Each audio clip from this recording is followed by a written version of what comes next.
vraisemblablement ce soir à l'O2 Arena pour soutenir Céline Dubert qui a porté véritablement l'équipe de France. On se souvient de ces 2 paniers au buzzer pour emmener l'équipe de France en prolongation contre la Grande-Bretagne, de son influence pour renverser la situation en quart de finale face aux Tchèques.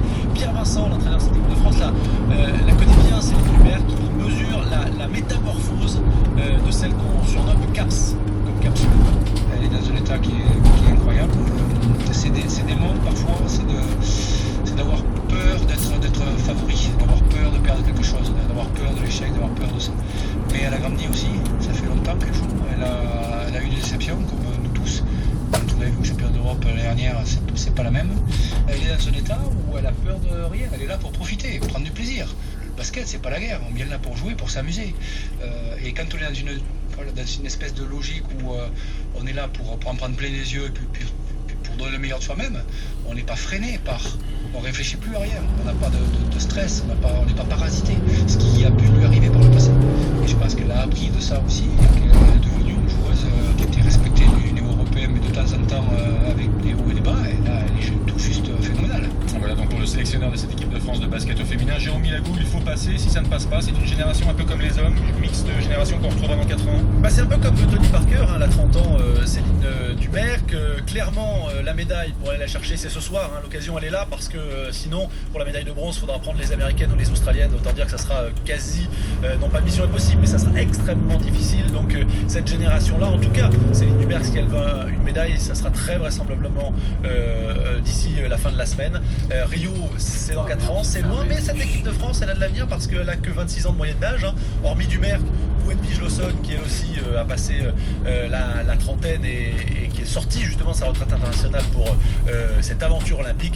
Cette équipe de France féminine de basket a de beaux jours vraiment devant elle. Merci beaucoup Jérôme Milagou, match donc à suivre sur l'antenne de RTL à partir de 22h. Vous étiez du Club France, on vous parle beaucoup du Club France depuis cette quinzaine olympique. Isabelle Langer, vous êtes avec nous, c'est un point de rencontre finalement des athlètes, des dirigeants, de la presse, des sponsors également, et on peut dire que le Comité national olympique et sportif français, eh bien, il a mis vraiment les moyens, Isabelle. Oui, le Club France, Christian, c'est un magnifique bâtiment victorien situé au bord de la Tamise, en face du Tower Bridge. À l'origine, c'est une ancienne halle de marché aux poissons. Alors, le Club France accueille tous les jours des sportifs tricolores, les médaillés, mais aussi les anciens champions. C'est également le point de rencontre pour les supporters français. Depuis le début des Jeux, près de 50 000 personnes sont passées par ici et reviendront par là. Car c'est une plaque tournante. C'est par exemple le dernier endroit où vous pouvez encore trouver des billets à vendre pour les Jeux. Ainsi, chaque matin, ils sont des dizaines, et pas seulement, des Français, des Anglais, des Italiens, bref, pas mal d'étrangers, à faire la queue et espérer décrocher un précieux sésame pour assister à une épreuve olympique. Mais pour tous ceux qui n'ont pas les moyens de s'acheter de tickets, ce Club France, c'est un petit coin de paradis.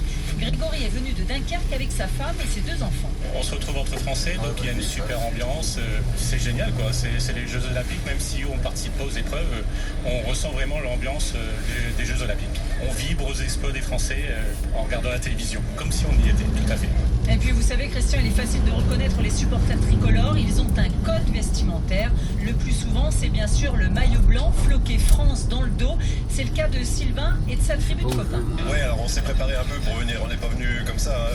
On avait prévu d'acheter les petits maillots là pour montrer qu'on était bien français et puis qu'on était là pour soutenir toutes les équipes de France quoi, voilà. Pour d'autres, la panoplie du fidèle supporter, c'est plutôt un chapeau en forme de coque, c'est pas très élégant d'ailleurs.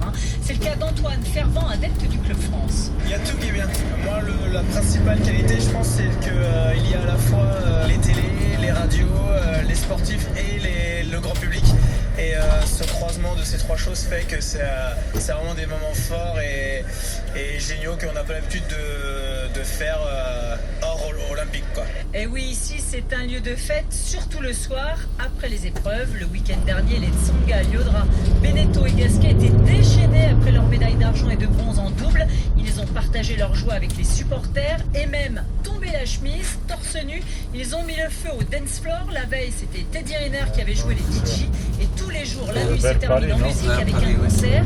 Bruel, Kali, Imani, Noah, Akhenaton et Louis Bertignac notamment.